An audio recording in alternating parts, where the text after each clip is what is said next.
केसरिया, आदिनाथ भगवान केसरिया, 24 तीर्थंकर है केसरिया, 24 तीर्थंकर है केसरिया, केसरिया केसरिया आज हमारे रंग केसरिया, केसरिया केसरिया आज हमारे रंग केसरिया।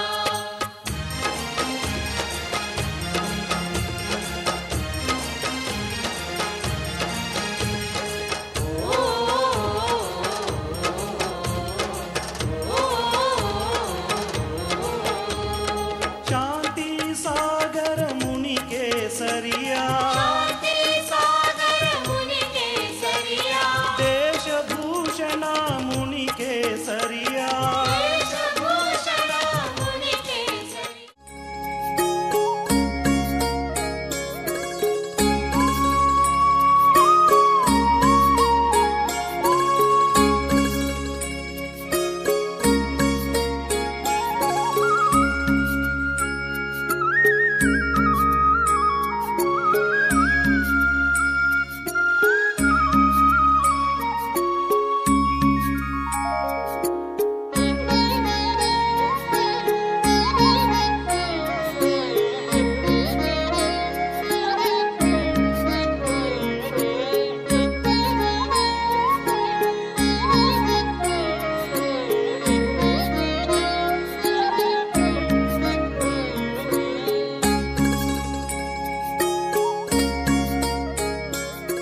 ओम श्री सदाचार्य सब साधु जिंदनम जनाम जे चित्तलेपि नमः।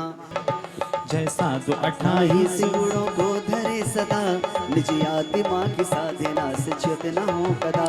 नव देवताओं की चुन तारा, वे मृत्यु राज की भी तो विराधना करे। अर्घ्यम निर्वपामीति स्वाहा। शांतिनाथ जी, कुंथुनाथ जी, रेणनाथ जी, मल्लिनाथ जी, मुनिशुभनाथ जी। शिल के पीछे नाथ शिव पद को पाया।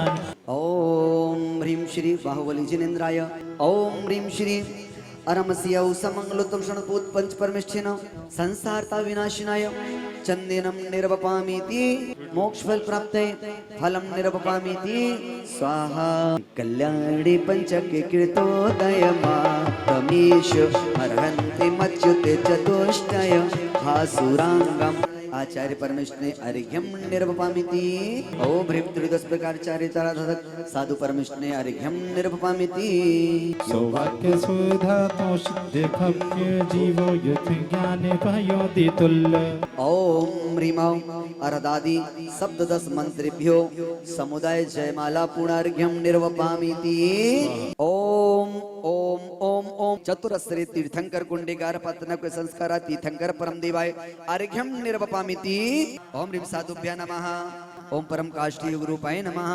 ओम सम्य दृष्टि आसन भव निर्माण पूजाथ समाधि मरणम भवतु। ओम अरहस्वद्याभि नमः। ओम सम्य दृष्टि ज्ञानमूर्ति सरस्वती समाधि मरणम भवतु। ओम निर्ग्रंथाय नमः। ओम वीतरागाय नमः। ओम सम्य भूपति नगरपति कालश्रवण। ओम सत्यजाताय नमः। ओम रज्जाताय नमः। ओम अनुपमाय नमः। ओम रज्जाताय नमः। ओम परम सर्वज्ञाय नमः। ओम नमो अनादि मूल मंत्रेभ्यो नमः। सर्व शांतिं तुष्टिं पुष्टिं च कुरु कुरु। तुष्टिं पुष्टिं च कुरु कुरु। ओम ह्रीं क्लीं श्रीं अरम श्री विशवनाथ तीर्थंकराय नमः। सर्व शांतिं तुष्टिं पुष्टिं च कुरु कुरु। ओम शांतिनाथाय भामंडल सत्प्राति अर्मणताय भामंडल सत्प्राति हरे शुभन हृदय झमलम रविज सर्वतो शांति नमः। सर्व शांति भवतो। दारिद्र्योद्भव स्वचक्र पर चक्रोद्भव प्रचंड पवनाल जलोद्भव डाकनी शाकनी भूत पिशाच कर्तुपद्रव। ओम ह्रीं अरसिद्ध सहयोग्यवलिभ्यो नमः। ओम अरस्य सहयोग्यवलि स्वाहा। ओम ह्रीं अरस्य सहयोग्यवलि स्वाहा। ओम ह्रीं अरस्य सहयोग्यवलि स्वाहा। भव्यात्माओं, आज के समय में हर व्यक्ति को लक्ष्मी चाहिए। हर आदमी को पाटो दीजिए, लक्ष्मी चाहिए। लक्ष्मी के लिए कुछ भी कर सकता है इंसान। उससे को पीपल के पेड़ के 108 परिक्रमा लगा के आओ, दुकान बढ़िया चलेगी तो वो पीपल के पेड़ के 108 परिक्रमा लगा करके आ जाए। उससे कहो आप इस नदी की पूजा करो, गंगा की पूजा करो, नर्मदा की पूजा करो, यमुना की पूजा करो, इससे लक्ष्मी बढ़ेगी। वो नदियों की पूजा करके आ जाएगा। उससे कहो उस पहाड़ की पूजा करो तो लक्ष्मी बढ़ जाएगी, तो वो पहाड़ की पूजा भी कर लेगा। उससे कहो सूर्य देवता की आराधना करो तो लक्ष्मी बढ़ जाएगी, उसको भी कर लेगा। उससे कहो दूज के चांद को पूजो तो लक्ष्मी बढ़ जाएगी, उसको भी पूज लेगा।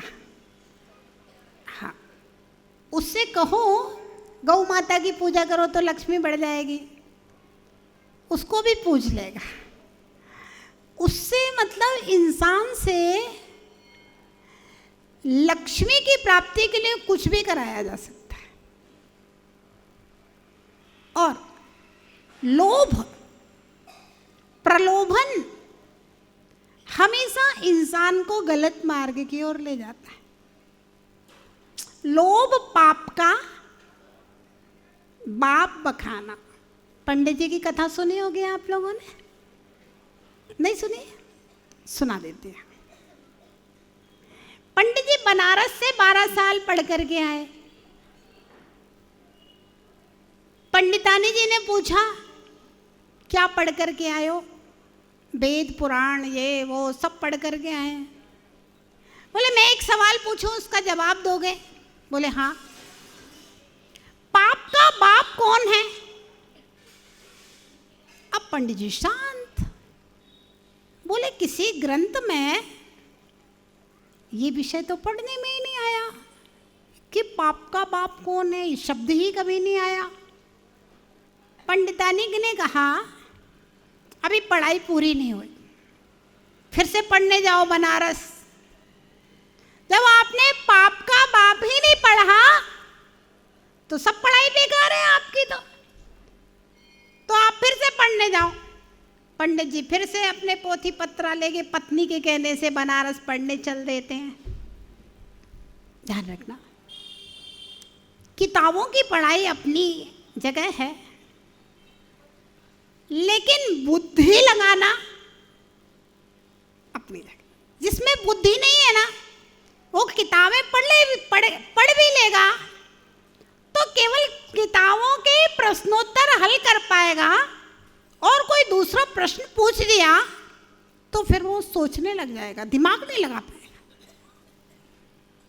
बुद्धि बहुत जरूरी है, बुद्धि बहुत जरूरी है। बुद्धि के बिना ज्ञान आपके अंदर नहीं आएगा। आ भी जाएगा तो शब्द ज्ञान आ जाएगा, पदार्थ का ज्ञान आपको नहीं होगा। बुद्धि बहुत जरूरी है। आत्मा के अनंत गुणों में ज्ञान गुण सबसे बड़ा गुण है, सबसे महान गुण है, विशेष गुण है। ज्ञान होना चाहिए। अब ज्ञान कहाँ से मिलेगा? तो भाई सरस्वती जी की एक प्रतिमा बना दो, उससे ज्ञान मिल जाएगा। लक्ष्मी कहाँ से आएगी? लक्ष्मी जी बना लो, उनसे लक्ष्मी मिल जाएगी। ध्यान रखना भैया, बुद्धि बहुत बड़ी चीज है। एक बच्चा था जिसके पिता की मृत्यु हो गई थी। सम्राट का पुत्र था।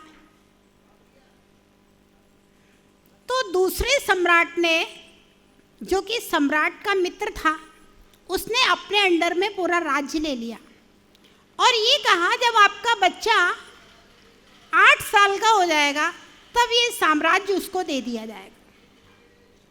बच्चा 8 साल का हो गया। राजमाता बहुत खुश थी कि आज मेरा बच्चा 8 साल का हुआ है, अब पुनः राज्य वापस मिलने वाला है। सम्राट से निवेदन किया, अब मेरा पुत्र 8 साल का हो गया है, अब कृपया आप मेरे पति की गद्दी मेरे पुत्र को दे दीजिए। सम्राट ने कहा, मैं आपके बच्चे की परीक्षा करूंगा।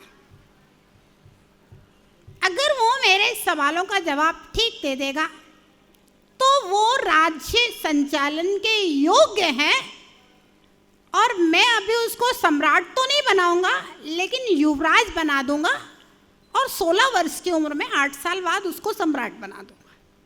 क्योंकि छोटे से बच्चे को सम्राट बना दिया जाएगा तो फिर कोई भी दूसरा राजा आक्रमण करके दिक्कत कर देगा। और अयोग्य को सम्राट बना दूंगा तो पूरी प्रजा का हित हो जाएगा। तो पहले मैं उसकी परीक्षा करूंगा आपके बच्चे की, उसके बाद उसको युवराज बना दूंगा और 8 साल बाद 16 वर्ष में इसको हम सम्राट पूरा गद्दी पिता की सौंप देंगे। अब राजमाता को बड़ी चिंता थी, अगर मेरा पुत्र योग्य नहीं हुआ फिर क्या होगा। उसने अपने बेटे को 1 महीने तक, वैसे तो पहले से पढ़ रहा था, विशेष पढ़ाया लिखाया बताया। परीक्षा का दिन आ गया। पुत्र ने माँ से एक बात कही जाते समय, बोले माँ आपने जितना मुझे पढ़ाया है, अगर सम्राट ने मुझसे इनमें से कोई प्रश्न नहीं पूछा और कुछ अलग से पूछ दिया तो क्या मैं अपनी बुद्धि से उसका जवाब दे सकता हूँ। माता ने कहा बेटा जितना पढ़ाया जा सकता था उतना मैंने पढ़ा दिया, जितना सिलेबस में समझती थी उतना मैंने पढ़ा दिया, और अगर इसके अलावा कुछ पूछ दिया तो इमीडिएट उस समय तो कोई उपाय दूसरा नहीं है कि मैं तुम्हारे साथ रहूंगी नहीं, क्योंकि सम्राट ने कहा है कि नहीं राजकुमार की अकेले में ही परीक्षा होगी। तो ऐसी स्थिति में भाई तेरी बुद्धि में जो आए तो उसी से जवाब दे देना। ठीक है, बच्चा जाता है, प्रणाम करके सामने बैठ जाता है राजा के। राजा को परीक्षा लेना है। राजा ने उस बालक के दोनों हाथों को पकड़ लिया और कहा मैंने तुम्हारे हाथों को पकड़ लिया है, तुम ये बताओ तुम अपने हाथों को मुझसे कैसे छुड़ाओगे। अब ये जो सवाल था ये तो माता ने पढ़ा ही नहीं था, ऐसा भी हो सकता है। अब बालक ने अपनी बुद्धि लगाई, बोला सम्राट आप मेरे पिता के मित्र हैं और मेरे पिता आपके ऊपर विश्वास करते थे, इसलिए इतने बड़े साम्राज्य को आपको सौंप करके गए हैं, और अगर आपने मेरे दोनों हाथों को थाम लिया है तो अब मुझे अब ये हाथ छुड़ाने की आवश्यकता ही नहीं है, कि उसको हाथ छुड़ाने की ज़रूरत ही नहीं है।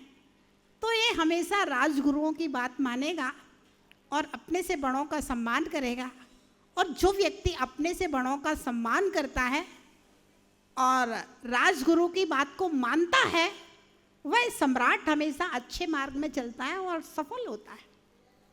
आपको मालूम रावण अपने जीवन में असफल क्यों हुआ? राजगुरु की बात को नहीं माना था, भाइयों की बात को नहीं माना था, सज्जनों की बात को रावण ने नहीं माना था। और जितने जितने अहंकारी सम्राट होते हैं वे गुरुओं की बात को ठुकराते हैं, इसीलिए असफल होते हैं। और सम्राट ने उस बच्चे को युवराज घोषित कर दिया और 8 साल का विशेष प्रशिक्षण दिलवा करके 16 वर्ष की उम्र में उसको सम्राट बना दिया। तो भव्यात्माओं, किताबों की पढ़ाई अपनी जगह होती है, लेकिन किसका दिमाग किस दिशा में चलता है ये बात किताबों से ज्यादा महत्वपूर्ण हुआ करती है। तो पत्नी ने पूछ लिया, भाई पाप का बाप कौन होता है? तो 12 साल तक बनारस से पढ़ के आया था पंडित, दुनिया भर की गाथाएं रटी थी, रामायण महाभारत सब कंठस्थ करके आया था, लेकिन पाप का बाप तो बोले किसी किताब में आज तक पढ़ा ही नहीं है। चल देता है, फिर से बनारस पढ़ने जाओ, पत्नी ने ताना मारा, फिर से चल देता है। अब पुराने जमाने की बात थी, लोग पैदल भी चलते थे, साइकिल से चलते थे, बैलगाड़ियों से चलते थे, ऐसे कोई चल रहा होगा। बैलगाड़ी से जा रहा था बनारस। अब बनारस जाने में भी टाइम लगे। रात हो गई, शाम हो गई, रात तो नहीं हुई थी, शाम हुई, विश्राम करना था। एक पेड़ के नीचे बैठता है, आसपास देखता है कहीं कोई विश्राम का स्थान हो। उसी समय एक वेश्या थी, उसने देखा यार कौन राहगीर पेड़ के नीचे बैठा है, जरा देखे मिलने का, जरा गांव में थोड़ा ज़्यादा रहता, कौन आया है। बोले कौन है? पंडित जी हैं। कहाँ जा रहे हैं, क्या है? बोले भाई बनारस जा रहे हैं। क्यों जा रहे हैं? पूरी घटना बता दी, ऐसी ऐसी बात थी, पत्नी ने ऐसे से कहा है और बनारस फिरने पड़ते जा रहे हैं। पाप का बाप कौन होता है? बोले अच्छा पंडित जी एक काम करो, रात्रि विश्राम हमारे घर में कर लो। बोले तू कौन है? बता दिया, मैं तो वेश्या हूँ। अरे बोले वेश्या के घर में रात्रि विश्राम? बोले पंडित जी मैं ऊपर वाली मंजिल में रहती हूँ, नीचे वाली मंजिल पूरी खाली है, आप वहाँ रुक जाना, आप अपना जीना का गेट बंद कर लेना। हमारा तो गेट बाहर से है जीना चढ़ने का, और आपका तो आप अपना गेट वेट लगा लेना, कोई बात नहीं है।